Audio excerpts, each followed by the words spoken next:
Guys, welcome to my channel. तो आज मैंने लिया है नया VR तो इसको हम अनबॉक्स करेंगे। पर पहले ये आईफोन गेमर प्लस का ये VR को भी सपोर्ट करता है। 3D वीडियोस 360 भी है और लाइट वेट भी है।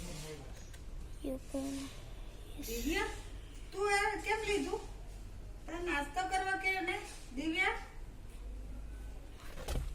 હેલો તમારો અવાજ આવતો નથી મારા ફોનમાં પેલો હમણાં શું લખતા तो चलो ये तो देख लियो।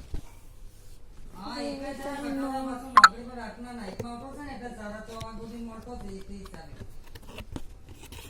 એટલે કહી દેજો મમ્મીને કે આવવાના છે तो ये रहा इसके अंदर में क्लीनिंग क्लॉथ, ये स्टिकर और ये स्कैन कर दो। आप वीडियो स्टॉप करके स्कैन कर स्क्रीनशॉट कर दो।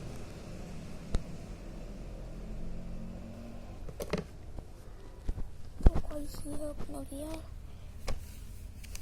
ये अपना